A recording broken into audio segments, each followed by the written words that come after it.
বোকাহাট কুৰাবাহীৰ পৰা আহিছোঁ। আমাৰ দৌৰটো ষ্টাৰ্ট হৈছিলে আপোনাৰ কুৰাবাহী সত্ৰৰ পৰা।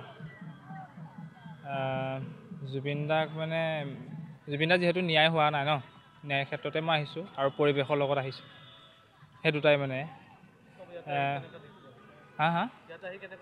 ইয়াত দেখি ভালেই লাগিছে, যিহেতু জুবিন দাক মোৰ আগত ওচৰৰ পৰা লগ পাবলৈ মন আছিলে। তেওঁ ঘৰলৈ দৌৰি যোৱা মোৰ এটা প্ৰগ্ৰেম আছিলে। ইমান খন্তেকত যে তেওঁ নাইকিয়া হৈ যাব সেইটো আমিতো ভবা নাছিলোঁ এনেকুৱা এটা হৈ যাব বুলি। কিন্তু মনত সদায় আহি থাকে জুবিন দাই, মানে মনত সদায় আহে যে জুবিন দাই এদিন লগ কৰিব, তই দৌৰি যাব লাগিব, সেইবিলাক মনলৈ আহি থাকে মোৰ।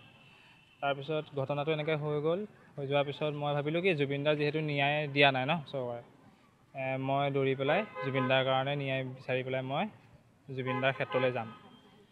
আমি কালি 8টা বজাত আহিছোঁ দিনত, ৰাতিপুৱা। তাৰপৰা আজি আপোনাৰ 3টা বজাত পাইছোঁহি আৰু, কিন্তু দিনে ৰাতিয়ে দৌৰি আহিছোঁ। ক'ৰবাতো খোৱা বোৱাটো কৰিবই লাগিব ন, বহুত দূৰ হৈ যায়। মোৰ দীপজ্যোতি দাস।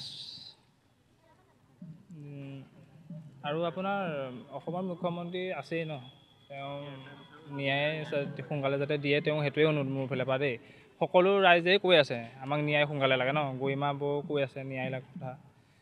সেইখিনি আৰু এইটো নাহৰ পুলি লৈ আহিছোঁ, জুবিন দা যিহেতু ভাল পায় নাহৰ পুলি। আমি যিহেতু পিছবেলা সময় হ'ল ন, সেইটো কাৰণে আমি পুলি ৰোৱা নাই।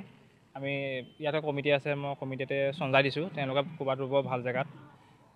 কাৰণ পুলিটো আমি প্ৰতিপাল কৰিব লাগিব ন, মই ইয়াত ৰুই থৈ যাম, কাইলৈ মৰি থাকিব, ভাল নালাগিব। সেইটো কাৰণে য'ত নাহৰ থাকিব ত'ততো জুবিন দা থাকিবই ন, সেইটো কাৰণে আমি নাহৰ পুলি ঘৰৰ পৰা লৈ আহিছোঁ। এইটো কিন্তু মই লৈ যাম ঘৰৰ, মানে ঘৰলৈ বুলি নহয়, মই ৰাস্তা যাওঁতে কোনোবা ব্যক্তিক যি পাওঁ এইটো মই তেওঁক ৰুবলৈ মই দিম বুলি ভাবিছোঁ। আপুনি বিচৰা বাতৰি পাব কেৱল নিউজ 18 এপত। নিউজ 18 এপ ডাউনলোড কৰিবলৈ স্কেন কৰক এই QR কোড। গুগল প্লে ষ্টৰতো পাব এই নিউজ 18 এপ।